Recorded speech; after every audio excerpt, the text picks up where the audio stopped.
Shalom. Sebab hari-hari ini kita ada di era Pentakosta ketiga. Mari bangkit gereja Tuhan di akhir zaman dengan kuasa Roh Kudus. Haleluya.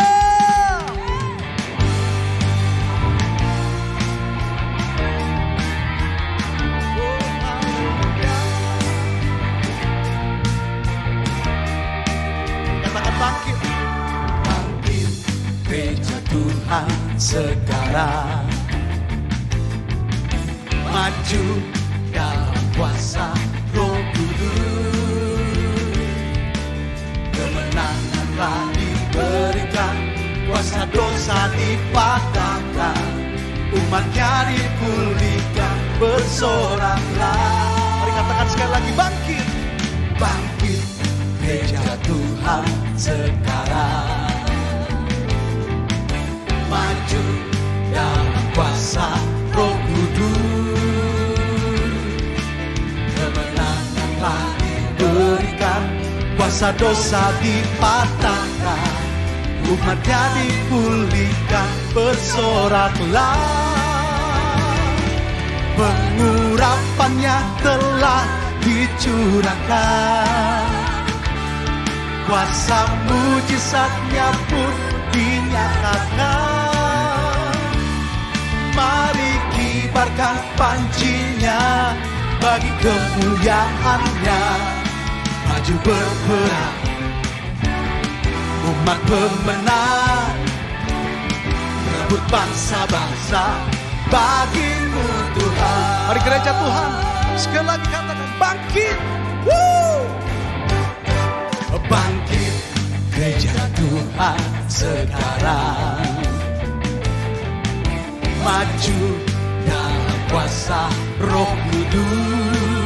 Sebab kemenangan telah diberikan, kemenangan telah diberikan, kuasa dosa dipatahkan, umatnya dipulihkan, bersoraklah. Sekali lagi dong, katakan bangkit. Bangkit gereja Tuhan sekarang. Maju dalam kuasa Roh Kudus. Sebab kemenangan telah diberikan, kuasa dosa dipatahkan, umatnya dipulihkan, bersoraklah. Pengurapannya, mari katakan, pengurapannya telah dicurahkan, kuasa mujizatnya pun dinyatakan. Mari kibarkan, mari kibarkan pancinya bagi kemuliaannya. Maju berperang, mari umat pemenang, umat pemenang, rebut bangsa-bangsa bagimu Tuhan. Pengurapannya, pengurapannya telah dicurahkan, kuasa mujizatnya pun dinyatakan. Mari kibarkan pancinya bagi kemuliaannya. Maju berperang, umat pemenang, umat pemenang, rebut bangsa-bangsa bagimu Tuhan.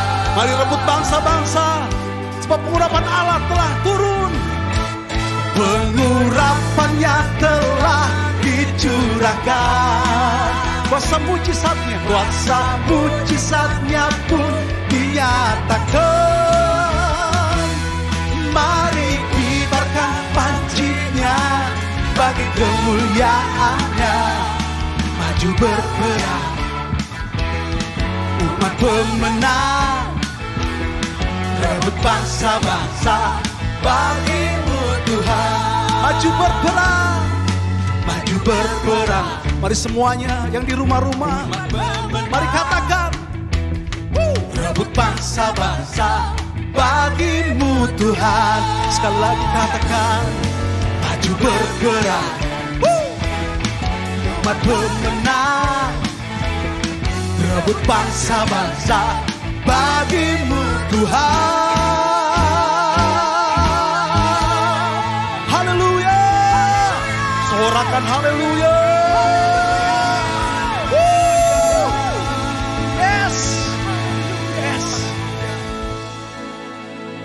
Yang kami rindukan hanya Engkau Tuhan. Terima kasih Bapa. Kami ingin masuk lebih lagi Tuhan dalam hadirat. Yes.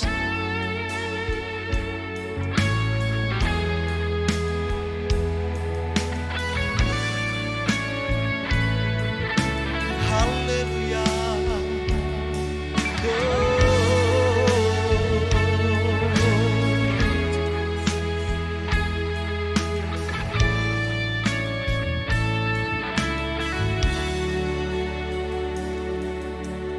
Masuk hadirat-Mu Tuhan dengan korban puji. Masuk hadirat-Mu Tuhan, berhiaskan kekudusan.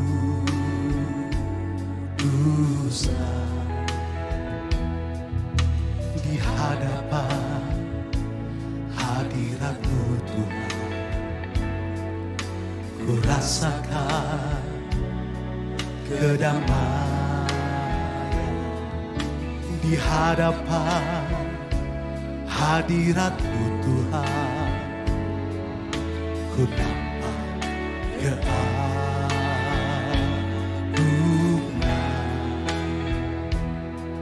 Oh Yesus, mari katakan, Yesus, ku sembahkan, sujud di hadapan-Mu. Keinginan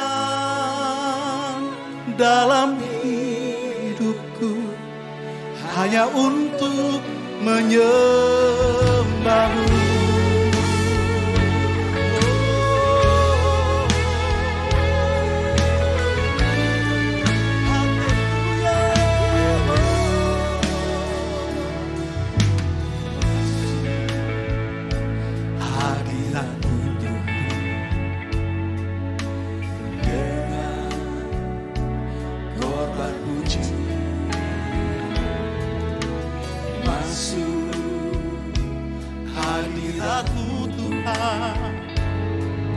Berhiaskan kekudusan.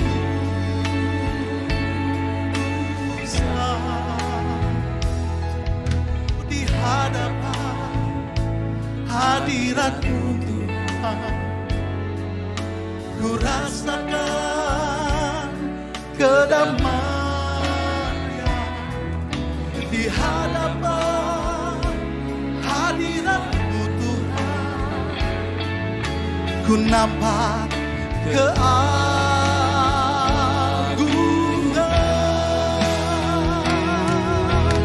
Yesus, ku sembahkan, sujud di hadapan-Mu. Keinginan dalam hidupku hanya untuk menyembah-Mu. Mari katakan Yesus, oh Yesus, ku sembahkan, sujud di hadapan-Mu. Keinginan dalam hidupku hanya untuk menyembah-Mu. Mari sama-sama kita sembah Dia, Bapak Ibu Saudara yang ada di rumah-rumah. Mari nikmati hadirat Tuhan saat ini. Mari nikmati hadirat-Nya.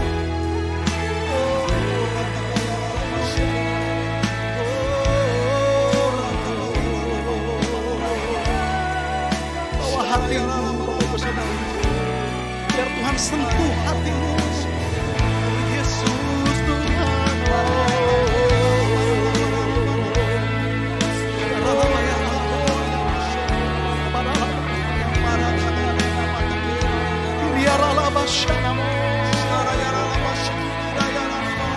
Dengan lembut memenuhi kami Tuhan.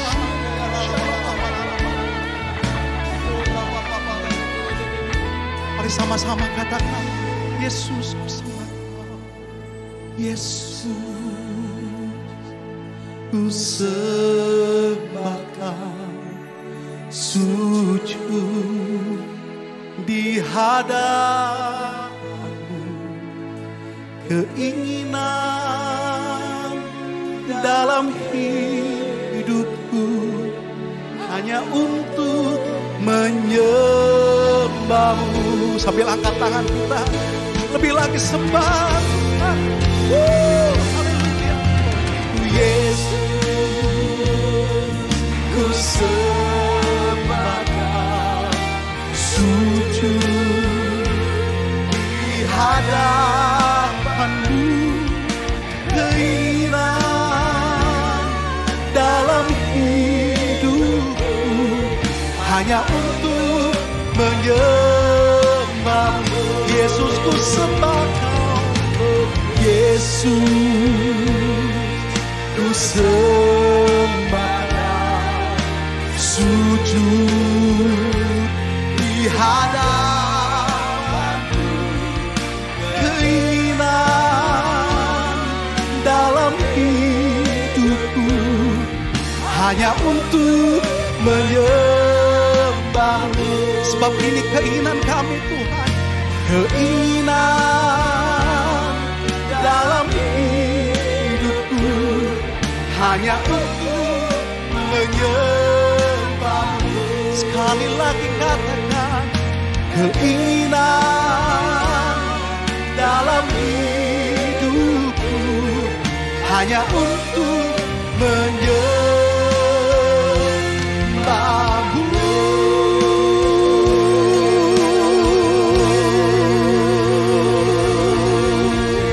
Sorak-sorak, haleluya, haleluya, haleluya, Rabasyana,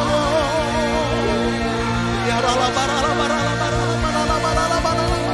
mari sembah Dia, saudara. Sembah Tuhan, haleluya.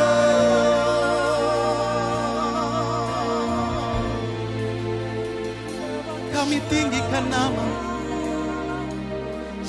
Allah kekuatan, Allah pengharapan, takkan goyah kami,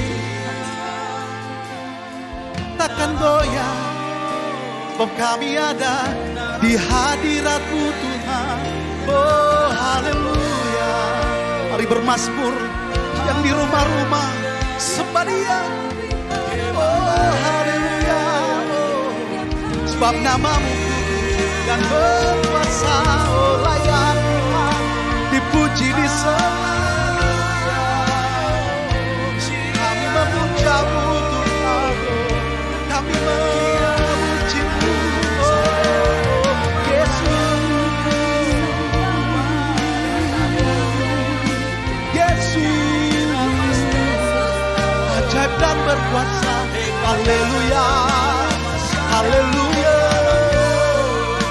Biar yang lemah berkata kami kuat, yang sakit sembuh, yang berbeban berat Kau angkat bebannya Tuhan. Ada mujizat di dalam hadirat Tuhan. Oh, kami percaya Tuhan. Hey, oh Yesus, Yesus, Yesus, Yesus. Biar orang-orang yang berharap pada Allah menyebut nama-Mu, menara yang teguh Tuhan, menara yang kuat Bapa. Yesus, Yesus, Kau berarti bagiku. Yesus, Yesus, Kau segalanya bagiku. Katakan Yesus, Yesus, Yesus, Kau berarti bagiku. Oh Yesus, Yesus, Kau segalanya, oh bagiku.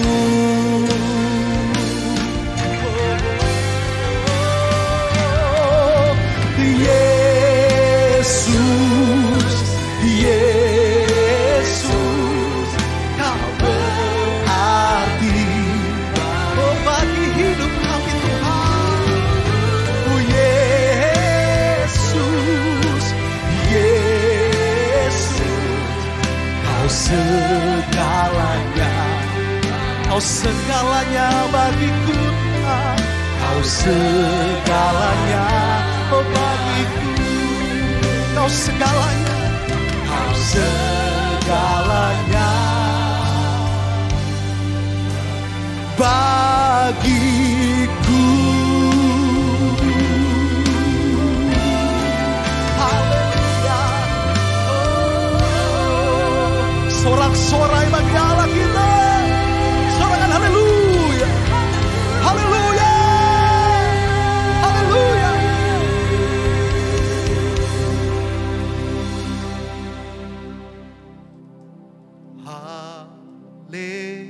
Haleluya. Haleluya.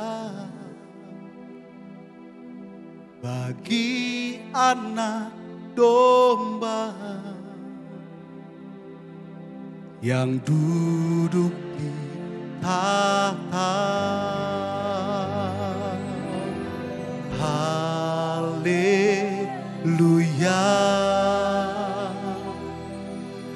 Haleluya.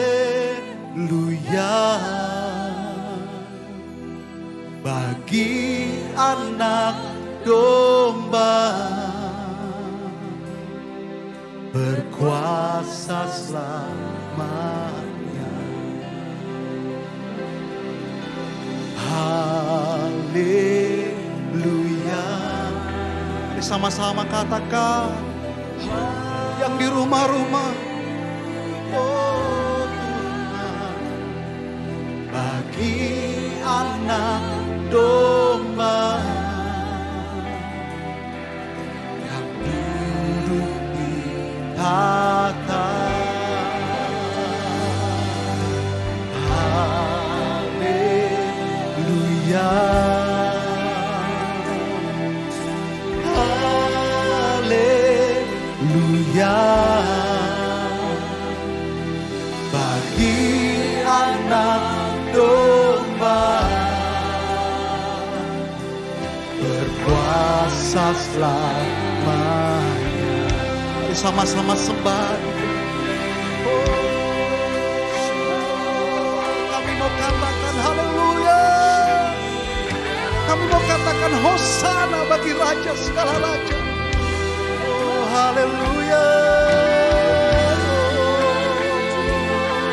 Bagi raja yang duduk di tahta, anak domba Allah.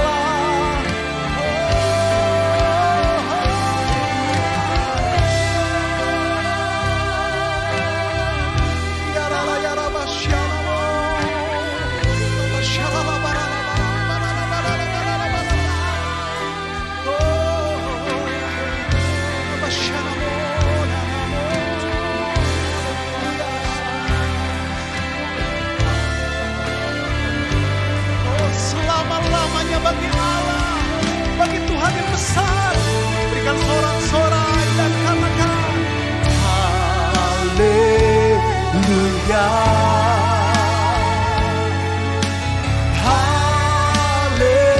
Haleluya. Bagi anak domba yang duduk di tahta. Oh, haleluya. Oh, haleluya. Bagi anak domba berkuasa sah. Sekali lagi katakan haleluya. Oh haleluya. Hanya bagi raja segala raja, Allah kekuatan kami, Allah Immanuel. Haleluya. Bagi anak domba yang duduk di tahta. Oh,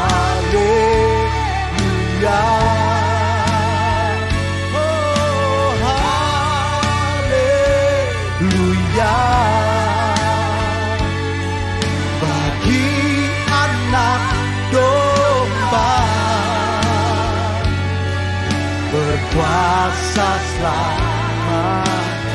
Bagi anak domba, bagi anak domba, bagi anak domba, bagi anak domba. Sekali lagi katakan bagi anak domba, bagi anak domba. Oh, berkuasa selamanya.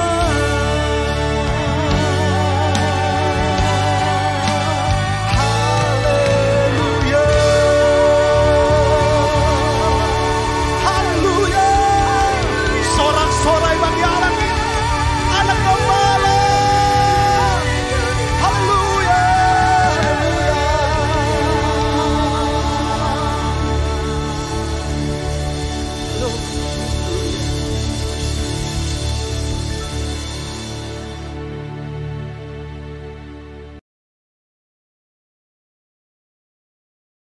Shalom, apa kabar saudara? Kita percaya kita selalu di dalam keadaan yang luar biasa. Pada VOP kali ini, kita akan membahas mengenai kekudusan seksualitas atau sexual purity. Sebagai generasi Yeremia, setiap kita wajib menjaga kekudusan, khususnya kekudusan seksualitas. Namun sebuah riset yang diterbitkan lembaga independen pada tahun 2019 menyebutkan 33% remaja sudah melakukan hubungan seks di luar nikah. Hal ini bisa diakibatkan karena kurangnya pemahaman anak-anak muda akan prinsip-prinsip seksualitas yang benar. Maka dari itu, kita sebagai anak muda harus mengerti tentang hubungan seksualitas yang benar menurut Alkitab. Kita percaya Tuhan menciptakan hubungan seksual itu sakral dan kudus di hadapan Tuhan. Sehingga hubungan seksual hanya boleh dinikmati di dalam komitmen pernikahan. Hal ini dikarenakan hubungan seksual adalah anugerah Allah yang indah untuk dinikmati oleh sepasang suami dan istri yang sah dan sudah diberkati di dalam komitmen pernikahan. Firman Allah juga menekankan bahwa hubungan seksual bukanlah berasal dan akibat dari dosa, melainkan hubungan seksual diberikan di dalam pernikahan untuk menghindari percabulan. Prinsip yang lain adalah hubungan seksual harus dipersembahkan untuk kemuliaan Allah. Kita harus mengerti bahwa hubungan seksual bukanlah sekedar kepuasan fisik semata, namun hubungan seksual memberikan pengertian hubungan yang mendalam antara suami dan istri. Karena hubungan suami dan istri adalah gambaran hubungan Kristus dengan jemaatnya. Setelah mengerti prinsip kekudusan seksualitas yang benar, selanjutnya penting bagi kita anak-anak muda untuk memulai dan menjalani hubungan pranikah atau berpacaran secara bertanggung jawab di hadapan Tuhan. Ada beberapa perbedaan yang paling mendasar dari hubungan pranikah atau pacaran secara duniawi dan hubungan yang bertanggung jawab di hadapan Tuhan. Perbedaan pertama adalah pacaran duniawi hanya bertujuan mencari pengalaman dan kenikmatan dalam percintaan saja. Namun pacaran yang bertanggung jawab kepada Tuhan melihat hubungan pacaran sebagai persiapan untuk menuju ke arah pernikahan. Perbedaan kedua adalah pacaran menurut dunia hanya mengutamakan keintiman dan kepuasan fisik. Tetapi pacaran yang benar harus mengutamakan keintiman rohani dan emosi. Perbedaan ketiga adalah dalam hal komitmen, hubungan pacaran secara dunia hanya berorientasi kepada masa kini, sehingga mudah terjadi perpisahan ketika timbul konflik. Namun hubungan pranikah yang bertanggung jawab kepada Tuhan harus berorientasi kepada masa depan. Perbedaan-perbedaan ini adalah dasar untuk kita membatasi segala bentuk keintiman jasmani dengan kesadaran bahwa hubungan pacaran atau pranikah belumlah mengikat. Mengapa penting untuk setiap kita menjaga kekudusan, khususnya kekudusan seksualitas? Firman Tuhan di dalam 1 Korintus 6 ayat 19 dan 20 berkata, "Atau tidak tahukah kamu bahwa tubuhmu adalah bait Roh Kudus yang diam di dalam kamu? Roh Kudus yang kamu peroleh dari Allah, dan bahwa kamu bukan milik kamu sendiri, sebab kamu telah dibeli dan harganya telah lunas dibayar. Karena itu, muliakanlah Allah dengan tubuhmu." Kita harus mengerti bahwa tubuh kita adalah bait Roh Kudus dan Tuhan sudah menebus setiap kita.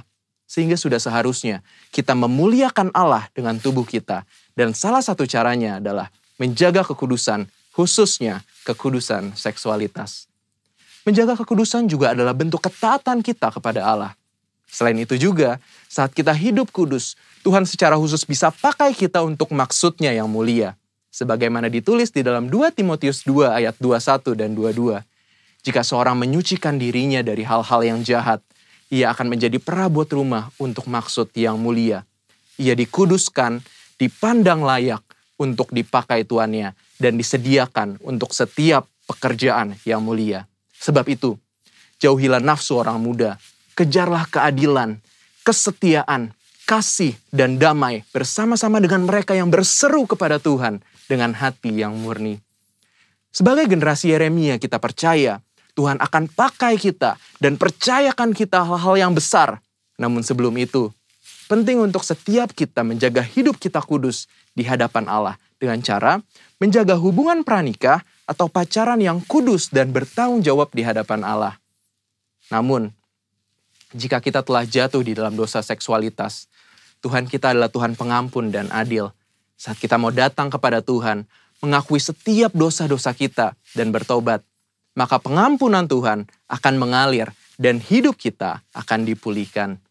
Selain itu juga, kita harus menjauhi pergaulan yang buruk dan mencari komunitas-komunitas orang percaya, serta kakak-kakak rohani yang dapat membimbing kita di dalam pertobatan.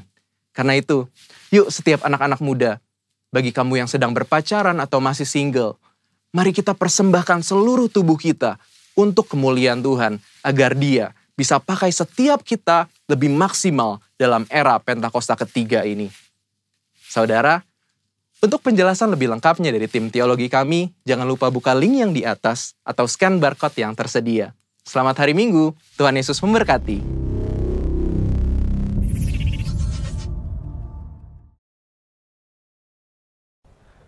Mari saudara kita berdoa.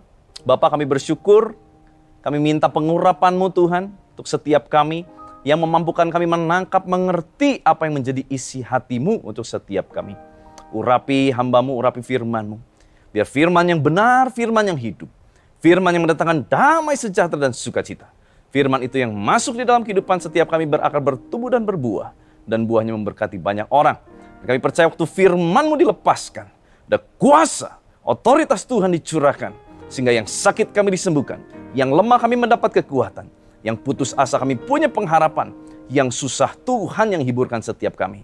Dan kami terima mujizat yang kami perlukan. Terima kasih Bapa, biar kuasa kehidupan, kuasa kebangkitan Kristus mengalir memerintah atas setiap kami. Di dalam nama Tuhan Yesus Kristus, haleluya. Sama-sama kita katakan, amin. Shalom saudara, senang rasanya bisa berjumpa lagi dalam ibadah kali ini. Dan hati saya begitu rindu untuk bisa satu kali kita ketemu lagi dalam ruangan ibadah on-site. Dan saya yakin dan percaya waktunya pasti akan datang. Waktunya akan segera datang. Saudara, mari kita sama-sama hari ini akan merenungkan firman Tuhan. Yang saya beri judul adalah Binasa karena Berkat. Binasa karena Berkat. Keluaran pasal 16, saudara. Ayat yang kedua, ayat yang ketiga. Di sana dikatakan di padang gurun itu bersungut-sungutlah segenap jemaah Israel kepada Musa dan Harun. Dan berkata kepada mereka, kalau kami mati tadinya di tanah Mesir oleh tangan Tuhan, ketika kami duduk menghadap kuali berisi daging dan makan roti sampai kenyang. Sebab kamu membawa kami keluar ke padang gurun ini untuk membunuh seluruh jemaah ini dengan kelaparan. Dan di ayat yang keempat dikatakan, sesungguhnya Aku akan menurunkan dari langit hujan roti bagimu. Maka bangsa itu akan keluar dan memungut tiap-tiap hari sebanyak yang perlu untuk sehari. Supaya mereka kucoba. Nah, kata kucoba di sana dalam bahasa aslinya artinya adalah to prove. Untuk dibuktikan apakah mereka hidup menurut hukumku atau tidak. Dan pada hari yang ke-6 apabila mereka memasak yang dibawa mereka pulang, maka yang dibawa itu akan terdapat 2 kali lipat banyaknya dari apa yang dipungut mereka sehari-hari. Saudara, kalau kita lihat ayat ini adalah ayat di mana Tuhan mencurahkan berkat roti mana? Roti dari sorga turun ke bumi. Tetapi untuk menyikapi berkat Tuhan itu menjadi bagian kita. Saya yakin dan percaya, seperti janji firman Tuhan, Tuhan akan angkat saudara dan saya naik dan bukan turun. Menjadi kepala dan bukan ekor. Maka, Kita harus belajar bagaimana bersikap waktu kita nanti terima berkat Tuhan. Atau jangan-jangan saudara sekarang sudah banyak yang mulai mengalami berkat Tuhan.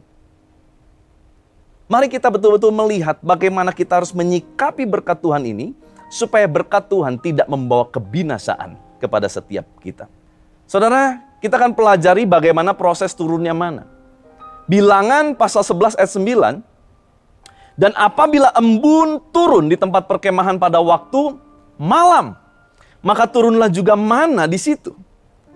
Dan Keluaran 16 ayat 14 berkata, ketika embun itu telah menguap, tampaklah pada permukaan padang gurun sesuatu yang halus, sesuatu yang seperti sisik, halus seperti embun beku di bumi. Apabila embun turun di tempat perkemahan pada waktu malam. Saudara, sebetulnya embun dan mana itu Tuhan curahkan sejak malam. Nah, kalau kita lihat ini, kita ingat korelasi dengan satu firman Tuhan yang berkata, Tuhan memberkati orang-orang dikasihinya pada waktu tidur. Jadi sebetulnya mana itu sudah ada sejak malam hari. Tetapi bangsa Israel harus menunggu. Ada satu periode waktu. Dari malam sampai menuju pagi. Sampai embun itu mulai mencair. Baru mana itu muncul. Baru berkat itu kelihatan. Saudara, mungkin hari ini sebetulnya Tuhan sudah curahkan berkatnya dalam kehidupan Anda dan saya. Tetapi kita masih harus menunggu waktu. Ada waktu yang kita harus tunggu, yaitu waktu Tuhan. Sampai berkat yang Tuhan curahkan itu menjadi sesuatu yang nyata, yang real, yang dapat kita nikmati. Dan kapan periode mengambil mana? Di Keluaran 16 ayat 21, setiap pagi mereka memungutnya, tiap-tiap orang menurut keperluannya.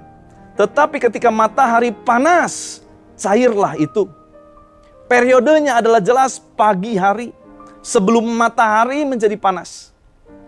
Saudara, dari ayat ini kita belajar, Tuhan tidak mau hidup kita menjadi hidup yang pemalas. Tuhan ingin kita menjadi orang-orang Kristen yang rajin bekerja. Ada 3 penyebab berkat menjadi masalah.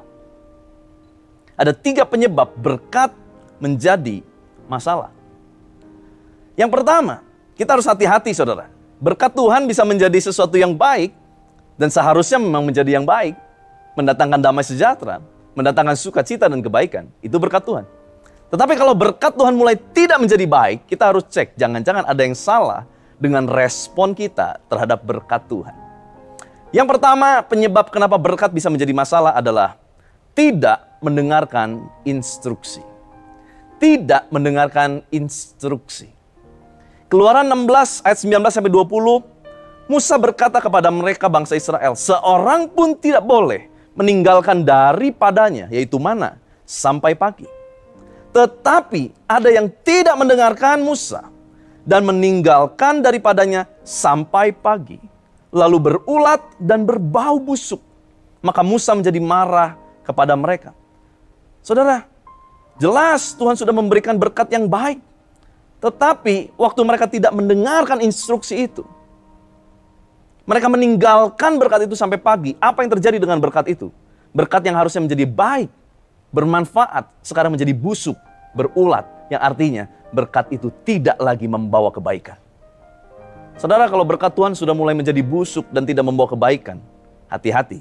Jangan-jangan selama ini hidup ikut Tuhan, kita tidak mendengar instruksi. Antara mendengar dan mendengarkan adalah 2 hal yang berbeda. Mendengar, masuk, keluar lagi. Kalau mendengarkan, masuk, dicerna, dan tidak keluar. Karena itu dicerna, masuk di dalam pikiran. Direnungkan, masuk di dalam hati. Banyak kali kita ikut Tuhan, kita cuma mendengar.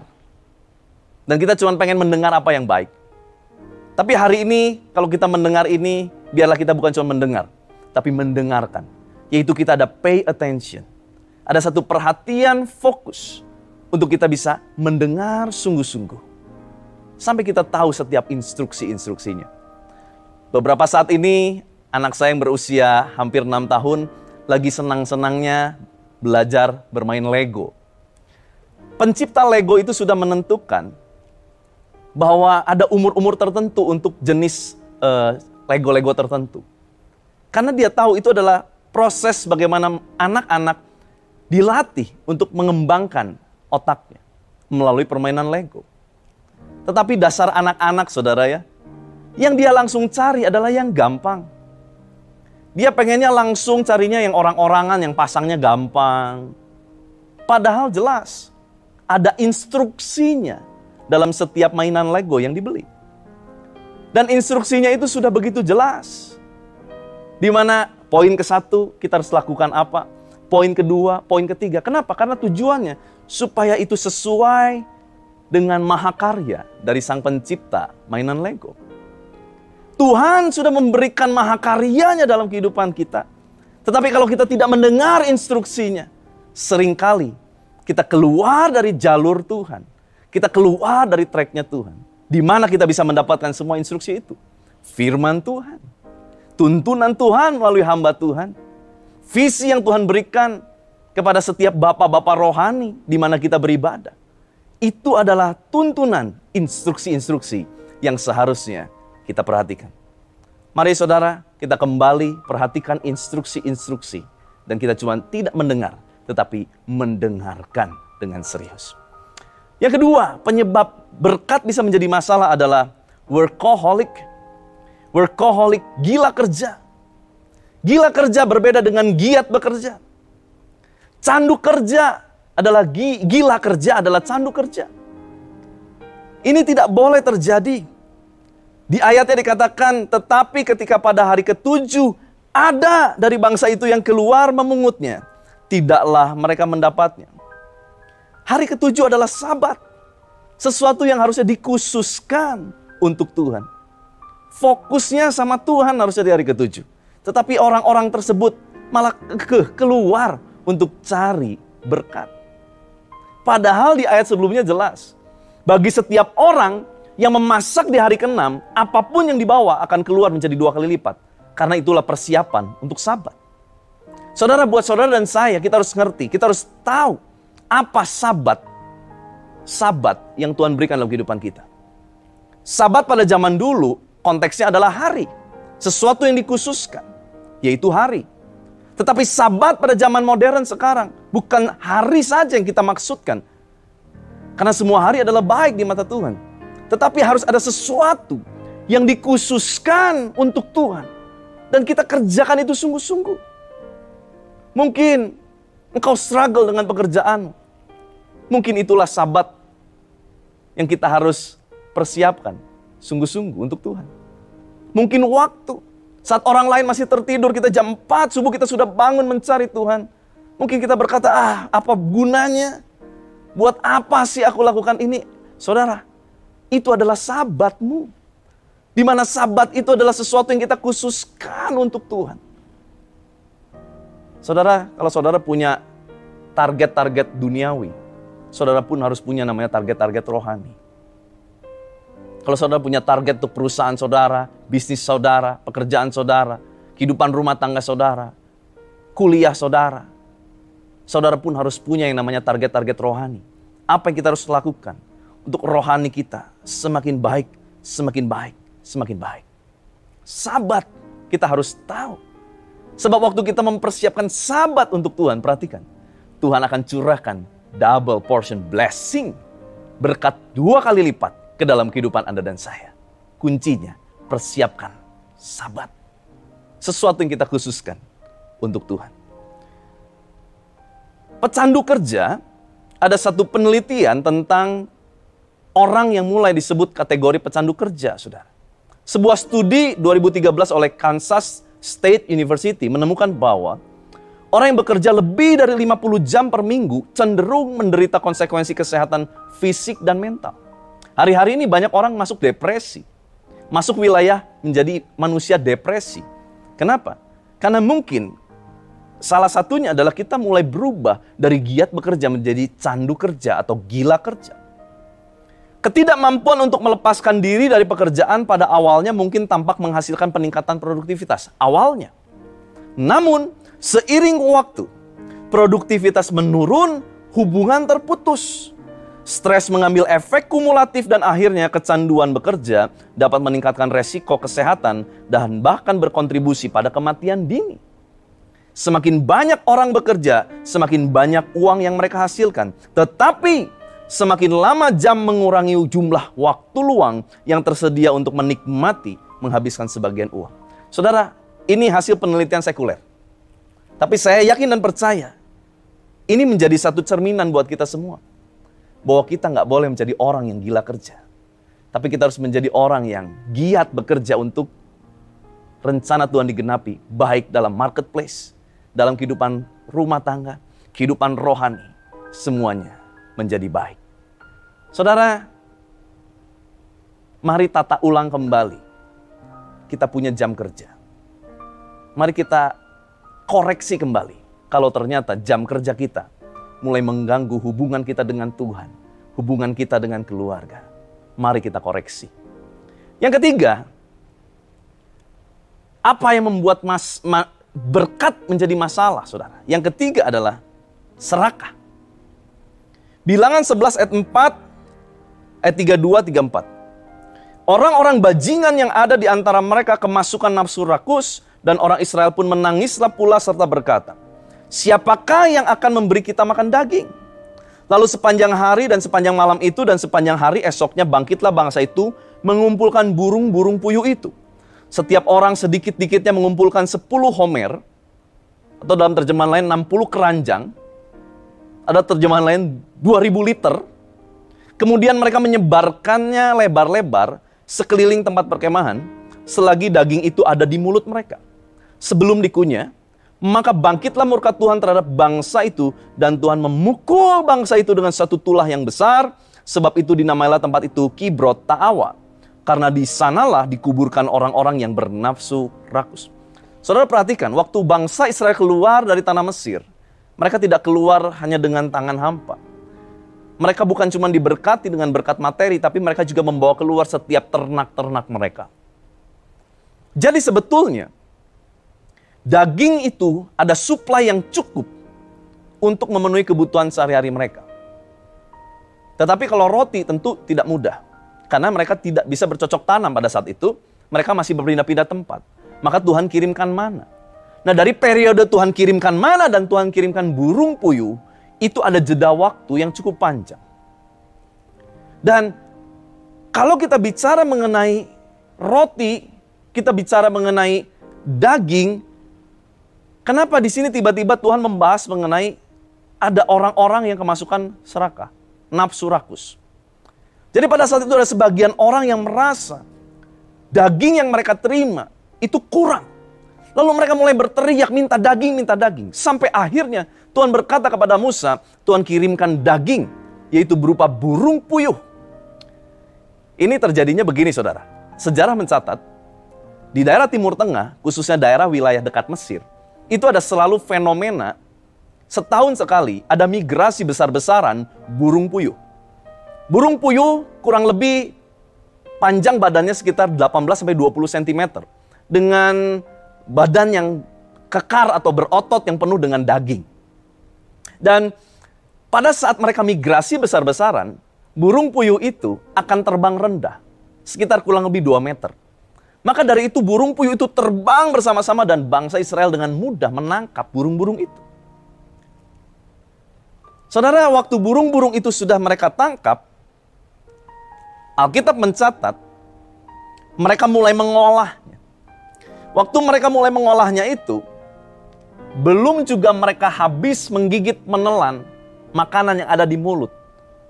Lalu mereka lakukan ini. Mereka segera menyebarkan semua burung-burung itu dengan tujuan dipanas terik matahari untuk diawetkan.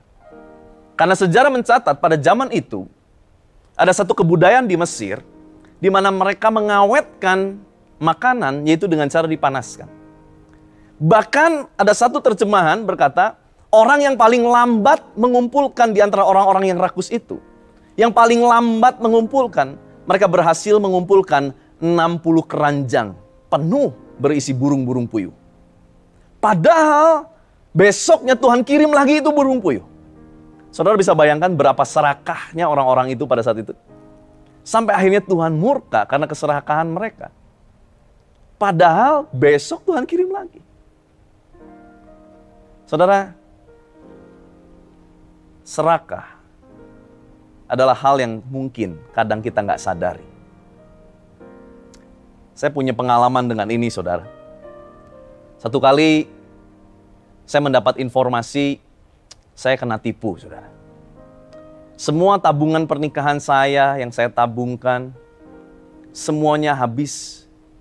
Karena saya percayakan kepada seorang kawan saya yang saya sangat percayai.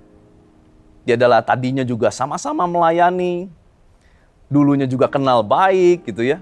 Betul-betul nih orang yang saya bisa percayai. Tapi tiba-tiba saya dapat informasi, saya ditipu. Semua uangnya hilang. Saya tidak percaya, saya sempat berpikir gini, orang lain dia bisa tipu lah. Masa dia berani tipu saya? Saya ini baik loh sama dia. Saya kenal lama sama dia. Mana beranilah dia tipu saya. Tapi betul saudara, setelah saya cross check, betul. Semua uang yang saya titipkan di dia untuk diinvestasikan, semuanya habis, tidak bersisa. Saudara, pada saat itu saya bergumul sama Roh Kudus, Tuhan, kenapa ini terjadi? Tiba-tiba ada satu kata, sederhana, tapi nancep saudara ya, jelep gitu ya ke dalam hati. Karena kalau Roh Kudus ngomong biasanya nggak bertele-tele. Sederhana, singkat, padat, jelas, membuat kita bertobat. Itu Roh Kudus. Pada saat itu Roh Kudus cuma bilang gini sama saya di hati, kamu serakah. Jujur nggak bisa terima saudara. Kenapa? Karena saya ini pengennya dibela. Saya lagi susah, ditipu. Harusnya saya dibela dong sama Tuhan. Tapi Roh Kudus bilang kamu serakah. Tapi waktu saya diam, saya merenungkan sejenak, saya sadar, iya. Memang jauh di dalam lubuk hati terdalam saya memang serakah. Karena orang ini, rekan saya ini menawarkan bunga yang lebih dari bunga pada umumnya. Walaupun tidak jauh dari umum, tapi dia tawarkan lebih. Dimana seharusnya kalau saya taruh di tempat deposito mungkin tidak dapat segitu. Kenapa? Karena serakah itu hal yang gak kerasa, saudara. Tapi saya bersyukur Tuhan tegur saya. Saya cepat minta ampun. Saya berlutut, saya berdoa, Tuhan ampuni saya karena saya serakah. Dan Tuhan baik. Sekalipun uang itu tidak pernah kembali. Tetapi hidup saya sampai hari ini tidak pernah kekurangan. Dan Tuhan selalu cukupkan apa yang saya perlukan. Maka dari itu saudara, kita perlu bedakan antara roti dan daging. Roti yang Tuhan berikan yaitu mana, itu adalah untuk memenuhi kebutuhan hidup. Sedangkan daging yang melalui burung puyuh, Tuhan hanya kasih 1 bulan penuh. Saudara, kita perlu bandingkan antara roti dan daging. Tuhan memberikan kepada setiap orang roti, pemenuh kebutuhan utama, yang Tuhan tetapkan menjadi sumber penghidupan. Tetapi kadang juga waktu kita berdoa, Tuhan, saya punya kebutuhan lain ini dan itu. Tuhan bisa buka daging-daging. Yaitu sumber-sumber tambahan untuk mencukupkan kebutuhan-kebutuhan urgensi tertentu dalam kehidupan kita. Tapi biarlah pandangan kita jangan kepada daging. Pandangan kita harus tetap kepada roti. Karena daging itu hanya untuk pelengkap saja pada saat itu. Sebab rotilah yang lebih utama. Daging hanya diberikan 1 bulan. Kebayang saudara kalau orang Israel terus berpikir untuk daging seperti burung puyuh itu. Burung puyuh hanya berjalan 1 bulan saja. Tetapi mana? Terus Tuhan berikan sampai mereka keluar masuk tanah perjanjian. Sampai zaman Yosua dan mereka mulai bercocok tanam. Barulah mana itu berhenti. Saudara jangan terjebak. Mungkin hari ini engkau punya penghasilan utama dari pekerjaan utamamu hanya untuk cukup memenuhi kebutuhan pokokmu. Gak apa-apa. Tapi jangan ditinggalkan. Kalau memang itu dari Tuhan, kerjakan sungguh-sungguh. Dan kalau kita berdoa dan Tuhan kirimkan daging-daging, biarlah daging-daging yang Tuhan kirimkan itu jangan menjadi fokus utama kita. Sebab itu mungkin hanya bertahan 1 bulan, mungkin hanya bertahan untuk periode waktu tertentu. Celaka saudara, kalau kita tidak jeli melihat ini dan mulai berpikir bahwa daging itu akan ada untuk selamanya. Lalu kita mulai meninggalkan roti itu dan beralih kepada daging. Saya melihat tidak sedikit orang-orang di sekeliling saya terjebak oleh hal-hal seperti itu. Mereka berpikir, oh ini sesuatu yang lebih baik. Tapi mereka nggak peka, nggak dengar instruksi, nggak tanya Tuhan. Lalu mereka terjerumus dengan pekerjaan-pekerjaan yang baru yang nampaknya lebih menjanjikan. Tetapi waktu mereka jalankan 1, 2, 3, 4 bulan, di bulan-bulan tertentu, tiba-tiba pintu itu tertutup. Saudara, mari kita hari ini belajar bagaimana menyikapi berkat Tuhan, sehingga berkat Tuhan tidak menjadikan kita binasa. Dan saudara, biarlah ini menjadi penutup saya. Mazmur 17 ayat 14-15. Biarlah perut mereka dikenyangkan dengan apa yang Engkau simpan, sehingga anak-anak mereka menjadi puas, dan sisanya mereka tinggalkan untuk bayi-bayi mereka. Tetapi aku, kata pemazmur, dalam kebenaran akan kupandang wajah-Mu, dan pada waktu bangun aku menjadi puas dengan rupa-Mu. Saudara, di balik dari semua roti daging berkat, ada satu roti di atas segala roti yang perlu kita lebih perhatikan, yaitu roti hidup, Tuhan Yesus Kristus. Saya yakin saudara, kalau hari-hari ini fokus kita lebih tertuju lagi kepada roti hidup, Tuhan Yesus Kristus, maka semua roti-roti yang kita butuhkan di bumi ini, Tuhan akan cukupkan dalam kehidupan kita. Bahkan Tuhan akan lipat gandakan bagi setiap kita. Supaya apa? Supaya kita bisa menjadi saluran berkat buat banyak orang. Dan nama Tuhan dimuliakan melalui hidup Anda dan saya. Mari kita tutup ibadah kita. Tuhan, kami bersyukur untuk setiap firman yang boleh dibagikan. Hamba-Mu jauh dari sempurna, tapi Engkau sendiri akan menyempurnakan segala sesuatu. Engkau yang akan mengurapi firman-Mu ini dan menjadikan segalanya baik dalam kehidupan kami. Dan Tuhan, saat ini hamba-Mu berdoa, kalau ada di antara jemaat-Mu yang sedang mengalami sakit penyakit, Tuhan jamah sembuhkan.